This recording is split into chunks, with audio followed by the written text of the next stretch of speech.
Кыргыз темир жолу улуттук компаниясы мамлекеттик ишканасы республиканын ичиндеги каттамдар үчүн арналган эксперименталдык модернизацияланган жүргүнчү вагонун сунуштады. Темир жол менен жүргүнчүлөрдү ташууну жайылтуу максатында Бишкек бир заводу колдонуудан чыгарылган вагонду жаңыдан жасалгалады. Вагоны у нас есть, они все старые, не соответствуют.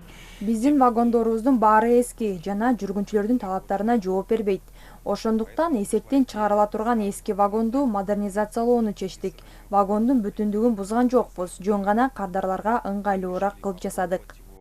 Модернизациялоо башталганга чейин вагондун конструкцияларын андан ары пайдалануу боюнча толук изилдөө жүргүзүлгөн. Вагондун бейкемдиги жана коопсуздугу сыналган. Андан тышкары өрткө каршы жана электр коопсуздук эрежелеринин талаптары боюнча шайкештигин аныктоочу баардык уруксат берүүчү актылар алынган.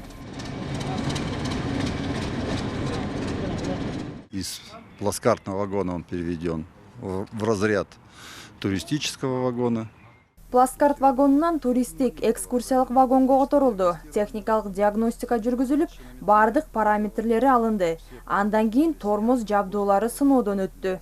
Толугу менен бардык сыноолорду өткөрдүк. И ходовой части. Все испытания, те, которые положены, мы провели своими силами. Аталган вагондо жүргүнчүлөрдүн ыңгайлуулугу үчүн терезелери чоңойтулган. Кыймылдын коопсуздугун камсыз кылуучу авто токтоткучтардын жаңы элементтери бекитилген. Ошондой эле аба өткөрүү системасы жана муздаткыч орнотулган. Андан сырткары жүргүнчүлөргө чоң экрандуу сыналгы коюлган. В первую очередь мы сделали багажные полки. Ни в одном вагоне у нас ранее этого не было. Мы сделали. Жаңы вагондо жүргүнчүлөр үчүн ыңгайлуулук каралган. Мисалы терезелери чоңойтулуп, панорамалык терезелер коюлган. Отургучтары бекем, коопсуз, абаны салкындатып туруучу кондиционер, муздаткыч жана муздак суу орнотулган. Установили 2 телевизора. Белгилей кетүүчү нерсе, вагонду модернизациялоо Кыргыз темир жолу улуттук компаниясы мамлекеттик ишкананын күчү менен тышкы инвестицияларды тартпастан жүргүзүлдү. Альбина Айбекова жана Деля Абубакир уулу, ЛТР Бишкек.